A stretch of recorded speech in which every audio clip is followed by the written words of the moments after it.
Olá, boa noite. E o tema de hoje é Antropologia Filosófica e Educação. E a nossa aula começa agora. Um tema da maior importância para a educação e para a formação de educadoras e de educadores é o tema relativo ao ser humano, pois o ser humano é o grande objetivo do processo educativo, que é o processo que visa a formação dos seres humanos. Diferentemente dos demais animais, o ser humano é o único ser que nasce incompleto e que precisa da educação para o seu desenvolvimento. Há diversas falas a respeito dessa necessidade de educação ou de formação para o desenvolvimento do ser humano. Vejamos algumas da parte de filósofos. Nascemos humanos, mas isso não basta. Temos também que chegar a sê-lo, diz um autor do nosso tempo. E ele diz mais: a condição humana é em parte espontaneidade natural, mas também deliberação artificial. Chegar a ser totalmente humano, seja humano bom ou humano mau, é sempre uma arte. Assemelha-se às ideias de Kant no início de sobre a pedagogia lê-se. O homem é a única criatura que precisa ser educada. Por educação, entende-se o cuidado de sua infância, a conservação, o trato, a disciplina e a instrução com a formação. Mais à frente, diz ainda: o homem não pode tornar-se um verdadeiro homem senão pela educação. Ele é aquilo que a educação dele faz. Nessa perspectiva, o ser humano precisa da educação, pois é ela que o faz humano. A educação o forma, ela o constitui como humano. Kant insiste na ideia de se dar uma forma conveniente ao humano. É entusiasmante pensar que a natureza humana será sempre melhor desenvolvida e aprimorada pela educação, e que é possível chegar a dar aquela forma que em verdade convém à humanidade. É a partir destas premissas que Severino pode falar, também, em formação humana. Ele se pergunta: o que vem a ser essa formação? É o desenvolvimento das pessoas como pessoas humanas. Nós nos formamos quando nós nos damos conta do sentido de nossa existência, quando tomamos consciência do que viemos fazer no planeta, do porquê vivemos. Esta tomada de consciência é o que ele denomina de dimensão subjetiva, que exige o desenvolvimento de sensibilidades que a constituem: a sensibilidade epistêmica, a sensibilidade aos valores morais, consciência ética, a sensibilidade aos valores estéticos, consciência estética, e a sensibilidade aos valores políticos, consciência social.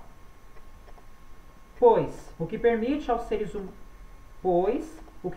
aos humanos serem diferentes dos demais animais é a possibilidade de escolhas, a flexibilidade no seu comportamento, e isso tem como grande ajuda o que este autor denomina de sensibilidade epistêmica, ou seja, a sensibilidade que o leva à busca do conhecimento, a sensibilidade aos valores morais, consciência ética, a sensibilidade aos valores estéticos, consciência estética, e a sensibilidade aos valores políticos, consciência social. Sem o bom desenvolvimento dessas sensibilidades, somos humanos incompletos. A filosofia é uma das formas de saber produzidas pela humanidade para tentar dar conta de certas questões importantes, ou das questões de fundo, ou ainda das perguntas da vida. Em segundo lugar, que dentre as questões ou perguntas da vida, situam-se as perguntas da área da antropologia filosófica, que são as seguintes: o que é o ser humano?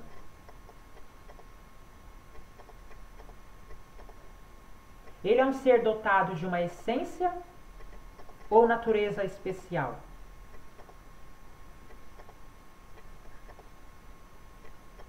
Ele é um ser diferente dos demais seres da natureza? em que ele é diferente?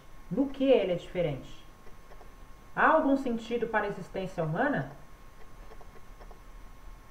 Se há, qual seria esse sentido? O ser humano se faz ou é um ser determinado para a sua essência ou pela sua natureza? Como entender algumas características do ser humano, como a linguagem, o pensamento articulado, a sociabilidade, o trabalho transformador da natureza, a produção de cultura, a busca pelo transcendental, a educabilidade?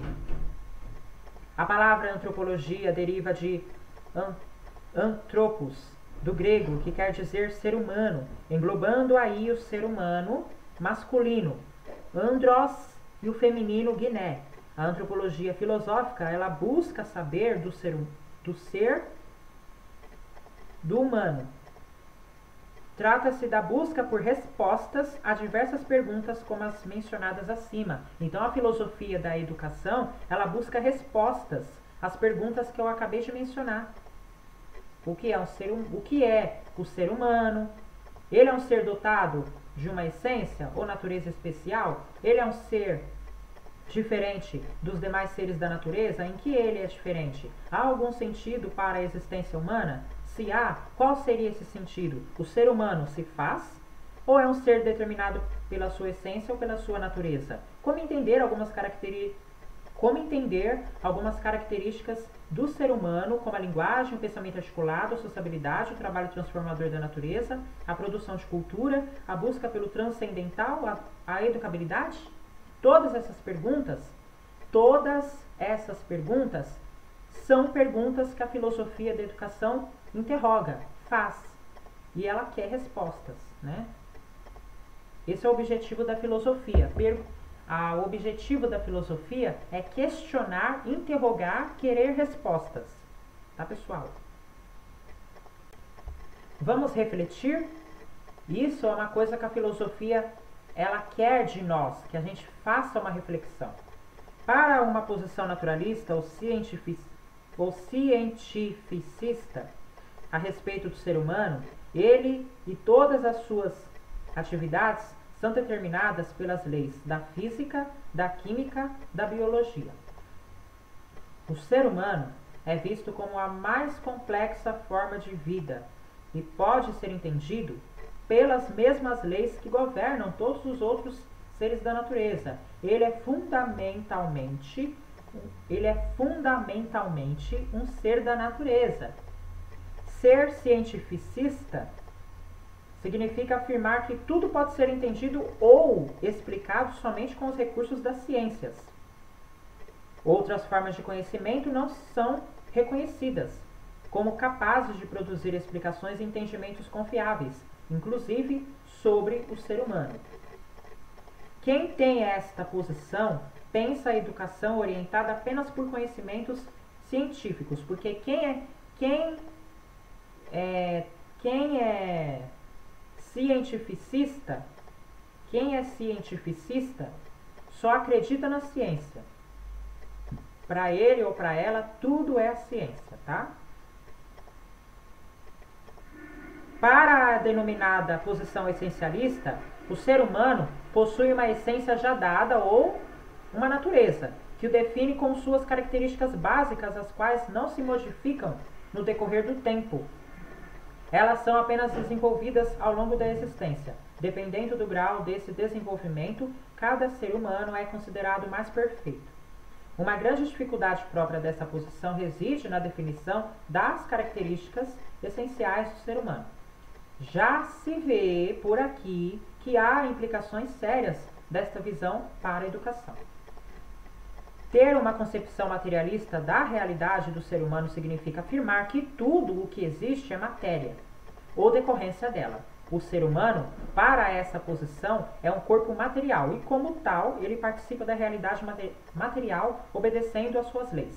Para nossas considerações, tomemos 2 tipos de materialismo. Primeiro,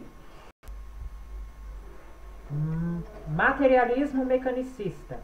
Afirma que toda a realidade material, inclusive o ser humano, está constituída de tal forma que nela não há mudanças. Tudo funciona guiado por leis fixas e perenes que nunca se modificam. Tudo funciona como um grande mecanismo. E o segundo, materialismo histórico-social, materialismo dialético ou ainda materialismo histórico-dialético. Esta maneira de pensar afirma que a realidade e o ser humano são materiais, mas ambos em processo de contínua construção e reconstrução. Tudo está em devir, tudo está tornando-se uma outra realidade ou uma outra maneira de ser. Isso significa afirmar que há uma história. Daí o nome do materialismo histórico. E nesta história tudo vai ocorrendo, tudo inclusive a vida humana e derivada dela a formação dos seres humanos. O ser humano é produzido ou se produz? Né? É uma pergunta. Nesta história, isto é, nas relações que acontecem nela, relações com a natureza e com os demais seres humanos. E tudo que ocorre numa luta contínua de contrários presentes nesta realidade e, por conseguinte, no ser humano que dela faz parte. Daí o adjetivo dialético unido às duas outras palavras, materialismo histórico e dialético. Acabou a nossa aula, muito obrigado pela sua companhia. Se você não é inscrito no canal, se inscreve no canal, ativa o sininho para receber todas as notificações. Quando tiver um vídeo novo no canal, você será notificado. Eu desejo a todos um bom final de semana. O canal do Franklin Braga Tramari fica por aqui e até segunda. Tchau, pessoal. Tchau.